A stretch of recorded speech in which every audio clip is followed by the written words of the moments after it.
গল্পের শুরুতেই আমরা জুনিয়র নামের একটা লোককে দেখি। সে তার জীবনে ঘটে যাওয়া আগের কিছু ঘটনা নিয়ে দুঃস্বপ্ন দেখছিল, কিন্তু একটু পরেই অ্যালার্মে তার ঘুম ভেঙে যায়। এরপর সে গোসল করে আর সেই সাথে সকালে নাস্তা করে এবং অ্যাপার্টমেন্ট থেকে বের হয় কাজে যাওয়ার উদ্দেশ্যে। সে যখন তার বাসা থেকে বের হচ্ছিল, তার পাশের অ্যাপার্টমেন্টের লোকটা তার স্ত্রীর সাথে মারামারি করছিল, আর তখন তাদের মেয়েও তাদের পাশে ছিল। জুনিয়র তাদেরকে দেখে, কিন্তু তখন সে কিছুই বলে না এবং না বলেই কফি শপে চলে যায়। কফি শপে এসে সে তার কফির জন্য নগদ টাকা দেয়। তখন ওয়েট্রেস জিজ্ঞাসা করে কেন সে সবসময়ই নগদ টাকা দেয়, তার কাছে কি কার্ড নেই। সে রসিকতা করে আর তাকে বলে যে সে চায় না যে সরকার জানুক সে কফি খাচ্ছে। তারপর সে তার কাজের জায়গায় আসে এবং কাজ শুরু করার কিছুক্ষণ পর তার বস পল এসে তার প্রতিদিন তাড়াতাড়ি আসার জন্য তার সাথে একটু মজা করে। সেদিন কাজ শেষ হয়ে যাওয়ার পর জুনিয়র তার সহকর্মীদেরকে বিদায় জানায় এবং পলকে জানায় যে তার এখন বিয়ের সময় হয়েছে। এরপর জুনিয়র একটা বারে চলে যায়, সেখানে সে ড্রিঙ্কস অর্ডার করে এবং বেশ কয়েক রাউন্ড এভাবেই চলতে থাকে। পরদিন সকালে সে আবারও একই কাজ করে যা সে প্রতিদিন করে, এবং যখন সে কাজ করছিল তখন কিছু বাচ্চারা সে তাকে নিয়ে মজা করত, কিন্তু সে তাদের ভয় দেখিয়ে সেখান থেকে ভাগিয়ে দেয়। তারপর দিন সে তাড়াতাড়ি ঘুম থেকে উঠে তার ব্রেকফাস্ট শেষ করে এবং ড্রাইভ করে সে কফি শপে যায় এবং একটি কফি নেয়। তখন সে তার প্রতিবেশীর বউ আর তার বাচ্চাকে দেখে, যারাও সেই কফি শপেই ছিল। তাই সে ওই দিন ক্যাফেতে বসেই কফি খাওয়ার সিদ্ধান্ত নেয়। এরপর সে তাদের কাছে যায় এবং তাদের সমস্যার ব্যাপারে কথা বলতে শুরু করে। মহিলাটি তখন তার ক্ষতবিক্ষত চোখকে চশমা দিয়ে ঢেকে দেয়। জুনিয়র তখন তাকে বলে যে ঈশ্বর অবশ্যই আপনাকে সাহায্য করবেন, এটা বলে সেখান থেকে চলে আসে। এরপর দৃশ্য পরিবর্তন হলে আমরা দেখতে পাই ভারতে তখন একদল গুন্ডা একটা গাড়িতে বসে ধূমপান করছিল এবং একটা গাড়ি বের হয়ে যাওয়ার জন্য অপেক্ষা করছে। যখন তার একটি গাড়ি গেট থেকে বেরিয়ে আসতে দেখে, তারা দ্রুত গাড়িটাকে ফলো করে। তখন তারা একটা বাজারে এসে পৌঁছায়। সেখানে চারপাশে অনেক মানুষ ছিল, আর সেখানে হ্যারি নামের একজন ছিল যে অন্য একটা লোকের সাথে মিউজিক বাজাচ্ছিল। ঠিক সেই মুহূর্তে গুন্ডারা তাদের গাড়ি থেকে গুলি করতে শুরু করে। তারা ভরা বাজারে এমনভাবে গুলি করছিল যে সামনে কে আছে সেটা তারা খেয়ালই করছিল না। আর তাদের এই এলোপাতারি গুলিতে বাজারে থাকা একটা ছোট্ট মেয়ের গায়ে গুলি লাগে। বাচ্চাটার মা তখন তাকে জড়িয়ে ধরে কাঁদতে থাকে। হঠাৎ করেই সেখানে থাকা সিকিউরিটি টিম পাল্টা গুলি চালাতে শুরু করলে গুন্ডাদের মধ্যে একজনের গায়ে গুলি লাগে আর তারা সেখান থেকে পালিয়ে যায়। এই ঘটনাকে কেন্দ্র করে রিপোর্টাররা নিউজ করে। গুন্ডারা তখন তাদের মধ্যে মৃত সদস্যকে কবর দেওয়ার জন্য একটা নির্জন জায়গায় এসে মাটি খুঁড়ছিল। আর তখন তারা তাদের বস আলমকে ফোন করে। সে তাদেরকে আদেশ দিচ্ছিল কিভাবে কি করতে হবে। গুন্ডাদের মধ্যে একজন যখন আলমকে বলছিল যে তাদের পুলিশ সম্পর্কে আগেই সচেতন হওয়া উচিত ছিল, কিন্তু আলম তাদেরকে জানায় এটা পুলিশ করেনি, কেউ তাদের পরিকল্পনা সম্পর্কে আগে থেকেই জানতো। এই মামলায় কর্মরত গোয়েন্দাদেরকে যখন এই শুট আউটে মারা যাওয়া ছোট্ট মেয়েটার কথা জানানো হয়, এবং তখন গোয়েন্দারা তার মায়ের সাথে কথা বলার সিদ্ধান্ত নেয়। আর তাই গোয়েন্দারা হাসপাতালে আসে অচেতন অবস্থায় থাকা মাকে দেখতে। আর এই মহিলাটির নাম সামিরা, সে আসলে জুনিয়রের স্ত্রী। তখনই দৃশ্য আবার পাল্টে যায়।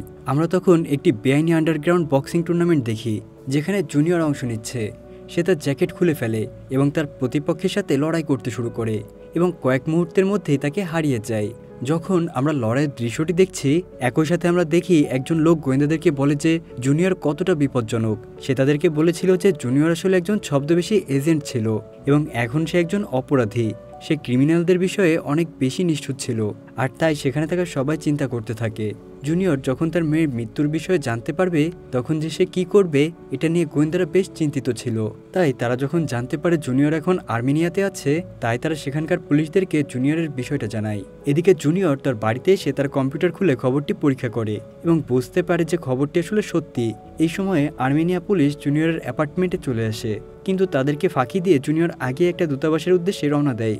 সে চাচ্ছিল যে কোনোভাবে এখান থেকে বের হয়ে ভারতে যেতে, কিন্তু দূতাবাসেও যখন তার পাসপোর্ট স্ক্যান করা হয়, সাথে সাথে চারিদিকে রেড অ্যালার্ট জারি হয়ে যায়।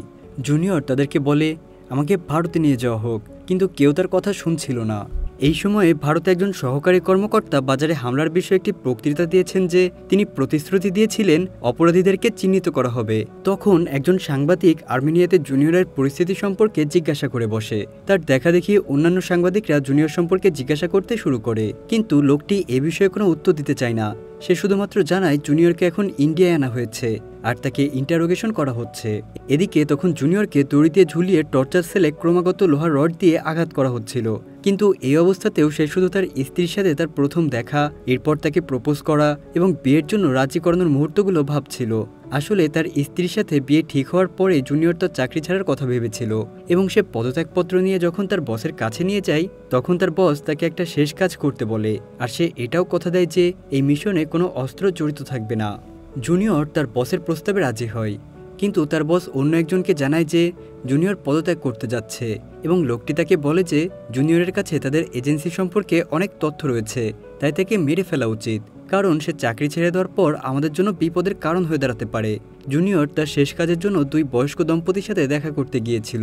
যখন সে তাদের সাথে কথা বলছিল তখন একজন শুটার গুলি করে বয়স্ক দম্পতি দুইজনকে মেরে ফেলে। জুনিয়র দেখে যে একটা স্নাইপার তার দিকে তাক করে আছে, আর সে একদম শেষ মুহূর্তে গুলিটা এড়াতে পারে। ঘটনা আবার বর্তমানে চলে আসে, আর আমরা দেখতে পাই সুডেস নামের একজন লোক এসেছিল যেখানে জুনিয়রকে বেঁধে রাখা হয়েছিল এবং যে অফিসাররা তাকে টর্চার করছিল তাদেরকে বাইরে চলে যেতে বলা হয়। সবাই বাইরে যাওয়ার পর জুনিয়র সেই অফিসারকে বলে আপনাদের উপর যেন দায় না আসে, সেই জন্য যা করার ছিল সেগুলো আমাকে দিয়ে করিয়েছিলেন, কিন্তু শেষ পর্যন্ত আবার আমাকেই সরিয়ে ফেলার আদেশ কিভাবে দিলেন আপনারা? তখন সুরেশ তাকে বলে যে সিস্টেম তোমাকে বানাতে পারে, সেই সিস্টেমই তোমাকে শেষও করে দিতে পারে। এটা বলে সুরেশ সেখান থেকে চলে যায়। এরপর সেখানে থাকা অফিসারদের কাছে কোর্টের একটা অর্ডার আসে, সেটা ছিল জুনিয়রকে যেন তার মেয়ের লাশ দেখতে নিয়ে যাওয়া হয়। এরপর জুনিয়রকে তার মেয়ের লাশ দেখতে নিয়ে যাওয়া হলে সে তার পাশে হাঁটু গেড়ে চিৎকার করে কাঁদতে শুরু করে, কিন্তু পুলিশ এসে তাকে নিয়ে যায়। সামিরা দৌড়ে তার কাছে যায় এবং তাকে জড়িয়ে ধরে, কিন্তু পুলিশ আবারও তাদেরকে আলাদা করে দেয়। যখন সামিরাকে পুলিশের গাড়িতে করে নিয়ে যাওয়া হচ্ছিল তখন একজন মহিলা অফিসার তাকে সান্ত্বনা দেওয়ার চেষ্টা করে। সে তাকে বলে যে তার উচিত জীবনের সাথে এগিয়ে যাওয়া, কারণ জুনিয়র হয়তো আর কখনো কারাগার থেকে ছাড়া পাবে না। এদিকে জুনিয়রকে কারাগারে ফিরিয়ে নিয়ে যাওয়া হচ্ছিল, তখন হঠাৎ সে গাড়িতে থাকা কর্মকর্তাদের উপর আক্রমণ শুরু করে, আর এক এক করে সে তাদের সবাইকে মেরে গাড়ি থামিয়ে দেয়। সুডেস এসে তাদের গুলি করতে নিষেধ করে, কারণ তারা তাকে জীবিত চাচ্ছিল। জুনিয়র তাদের সকলের সাথে লড়াই করে এবং লড়াইয়ের সময় নিজের হাতকড়া খুলে ফেলে। তারপরে সে একজন অফিসারের বন্দুক নিয়ে অন্যান্য গোয়েন্দাদের গুলি করে সেখান থেকে চলে আসে। জুনিয়র তখন হ্যারির বাড়িতে যায়, সে সেখানে হ্যারির জন্য অপেক্ষা করছিল এবং যখন সে বাড়িতে ঢোকে জুনিয়র তাকে আক্রমণ করে। আসলে জুনিয়র যখন দেশ থেকে পালিয়ে বাইরে ছিল তখন সে হ্যারির উপর দায়িত্ব দিয়ে গিয়েছিল তার পরিবারের দেখাশোনা করার জন্য, কিন্তু সেদিন জুনিয়রের মেয়েকে বাঁচাতে পারেনি, তাই জুনিয়র তার উপর অনেক বেশি রেগেছিল। কিন্তু অবশেষে জুনিয়র হ্যারিকে ঘুষি মারতে গিয়েও আর তাকে মারে না। এরপর তারা দুজনেই শান্তভাবে বসে থাকে এবং হ্যারি ক্ষমা চাইতে থাকে, কারণ আসলে হ্যারি নিজেও অনেক ভেঙে পড়েছিল। জুনিয়রের মেয়েকে সে নিজের মেয়ের মতোই দেখত, সে নিজে সুইসাইড করার চেষ্টা করেছিল। তারপর সে জুনিয়রের কাছে গিয়ে তাকে গুলি করার জন্য অনুরোধ করে, কিন্তু জুনিয়র বন্দুকটা নিয়ে বিছানায় রেখে দেয়। জুনিয়র তখন হ্যারিকে বলে আমি আমার বাড়ি যেতে চাই, তুমি কি ব্যবস্থা করতে পারবে? কিছুক্ষণ পর দেখা যায় জুনিয়র তাদের বাড়িতে, যেখানে তার স্ত্রী এবং মেয়ে থাকতো। সারা বাড়ি এখনও ছোট্ট মেয়েটার খেলনা আর স্মৃতিতে ভরে ছিল। সে বাড়িতে পা রাখার সাথে সাথে সামিরা আর তার মেয়ের খেলার এবং একসাথে সময় কাটানোর ফ্ল্যাশব্যাক দেখতে শুরু করে। সেই রাতে জুনিয়র বাজারে সিসিটিভি ফুটেজগুলো দেখতে থাকে যেখানে তার মেয়েকে হত্যা করা হয়েছিল। তখন তারা খেয়াল করে সেদিন গুন্ডারা যখন ওই বৃদ্ধ লোকটাকে মারতে এসেছিল তাদের গুলিতে লোকটা মারা যায়নি, বরং উল্টা দিক থেকে একটা গুলি এসে লোকটার গায়ে লাগে। আর সেই সাথে ফুটেজে জুনিয়র দেখতে পায় বৃদ্ধ লোকটার সাথে একজন পুলিশ অফিসারও ছিল। তখন আমরা আবার একটা ফ্ল্যাশব্যাক দেখতে পাই যেখানে যেদিন জুনিয়রের সিনিয়র অফিসাররা মিলে তাকে ফাঁসিয়েছিল সেদিন টিভিতে সামিরা একটা খবর দেখে যেখানে বলা হয় জুনিয়র এক বৃদ্ধ দম্পতিকে খুন করে পালিয়ে গেছে। এরপর একজন পুলিশ অফিসারকে একটা বারে খাওয়া দাওয়া করতে দেখা যায়। জুনিয়র আর হ্যারি সেখানে এসে তার সাথে বসে। তাকে দেখে অফিসার জুনিয়রকে বলে তোমার সাথে যেটা হয়েছে সেটা একদমই ঠিক হয়নি। জুনিয়র কোনো কথা না বলে একটা ছুরি দিয়ে তার হাতে ঢুকিয়ে দেয় এবং তাকে বলে যে গুলি চালানোর দিন যা যা হয়েছে সবকিছু আমাকে সত্যিটা বলো। পুলিশ অফিসার তখন জানায় আসলে ওই বৃদ্ধ লোকটা একটা কেসের সাক্ষী ছিল আর তাকে সেফটি দেওয়ার জন্যই আমাকে নিয়োগ করা হয়েছিল, কিন্তু সরকার যা বেতন দেয় তার থেকে অনেক বেশি টাকা আমাকে অফার করা হয় তাকে সেফটি না দেওয়ার জন্য। আমি জানতাম সেদিন বয়স্ক লোকটাকে মারা হবে, আর তাই আমি একটা সময় বাথরুমে যাওয়ার কথা বলে তার থেকে দূরে চলে আসি। কিন্তু যেই গুন্ডাগুলো এসেছিল তারা এলোপাতারি গুলি চালিয়ে বাজারে থাকা অন্য সবাইকে গুলিবিদ্ধ করে, কিন্তু আসল সাক্ষী বেঁচে যায়। আর এই কাজটা সম্পূর্ণ না হলে আমি আমার টাকা পাবো না, তাই বাধ্য হয়ে আমি নিজেই তখন ওই লোকটাকে গুলি করে মেরে ফেলি। তখন জুনিয়র তাকে জিজ্ঞাসা করে পুলিশ অফিসারকে এই কাজটা করতে কে বলেছিল। তখন অফিসার একজনের নাম বলে যার নাম ছিল হাওয়া সিং। তার সব কথা শোনার পর জুনিয়র এবং হ্যারি অফিসারের মাথায় গুলি করে সেখান থেকে চলে যায়। এরপর তারা দুইজন মিলে একটা মন্দিরে প্রবেশ করে যেখানে তখন হাওয়া সিং পূজা করছিল। জুনিয়র মন্দিরে ঢোকার সময় হাওয়া সিংয়ের লোকদেরকে মারতে থাকে। এক এক করে সবাইকে মেরে যখন সে হাওয়া সিংয়ের কাছে আসে তখন সে বলে জুনিয়র তার মেয়ের হত্যার প্রতিশোধ ইন্ডিয়ায় নিতে পারবে না, তাকে এর জন্য জর্জিয়ায় যেতে হবে। কারণ এডওয়ার্ড কোভ নামের এক বিশাল বড় বিজনেসম্যানের ছেলে একটা কেসে ফেসে গিয়েছিল, আর সেই কেসে সাক্ষী ছিল ওই বৃদ্ধ লোকটা, আর তাই তাকে মেরে ফেলার কন্ট্রাক্ট দেওয়া হয়েছিল হাওয়া সিংকে। প্রথমে হ্যারি তার কথা শুনে বিশ্বাস করতে চাচ্ছিল না।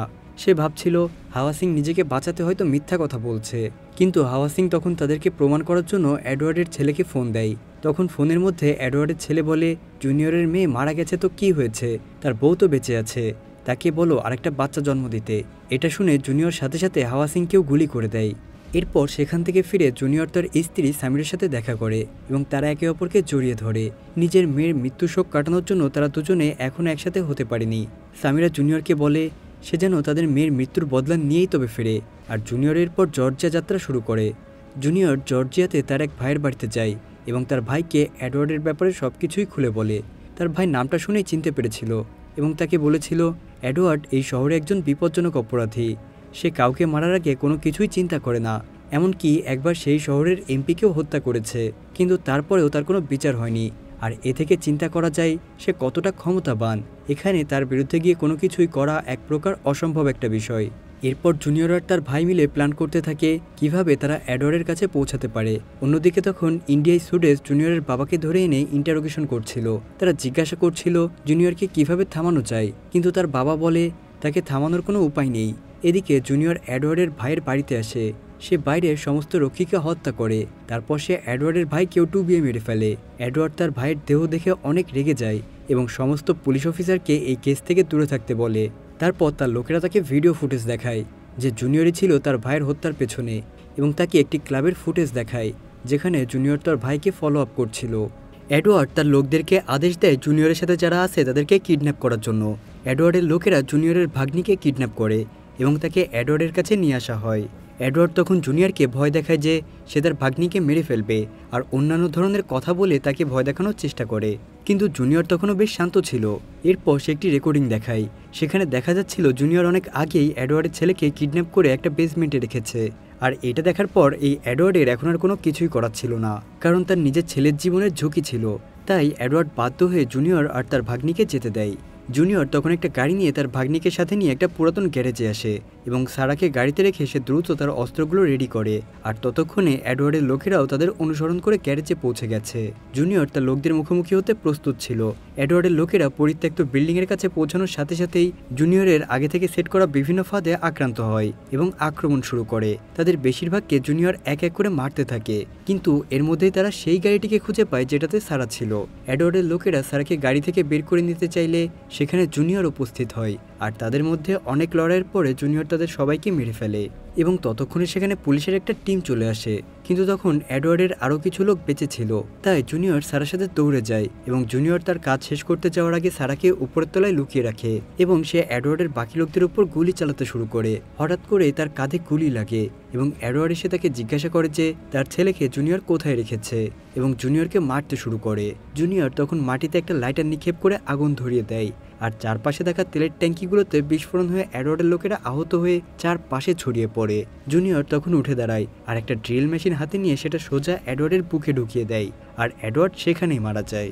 এরপর জুনিয়র দ্রুত সারাকে নিয়ে দরজার দিকে দৌড়ে আসে, কারণ আশেপাশে সব কিছুতে তখন আগুন ধরে বিস্ফোরণ ঘটছিল। তারা দুইজনে একটা সেফ জায়গায় এসে থেমে যায়। বাইরে তখন পুলিশের টিম ছিল, তাই জুনিয়র সারাকে একাই বের হতে বলে আর সে ভেতরে থেকে যায়, কারণ পুলিশ তাকে দেখলে গ্রেফতার করবে। কিছুদিন পর আমরা ইন্ডিয়াতে একটা সংবাদ সম্মেলন দেখি, যেখানে গোয়েন্দাদেরকে একজন সাংবাদিক জিজ্ঞাসা করে যে জুনিয়র সত্যিই অপরাধী কিনা। তখন সুরেশ বলে যে জুনিয়র একজন ক্রিমিনাল ছাড়া আর কিছুই না। তখন সাংবাদিক আবার তাকে প্রশ্ন করে যে জুনিয়র কি শুধুই একজন ক্রিমিনাল, নাকি একজন মেয়ের বাবা যে আইনের উপর থেকে বিশ্বাস হারিয়ে ফেলেছিল, তাই যেই কাজ পুলিশের শেষ করতে কয়েক বছর লাগে সেটা সে মাত্র কয়েকদিনে শেষ করে ফেলেছে। গোয়েন্দারা এর কোনো উত্তর দিতে পারে না।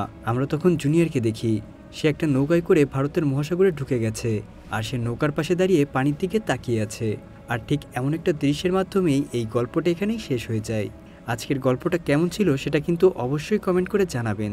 তো দেখা হবে পরবর্তী কোনো ভিডিওতে।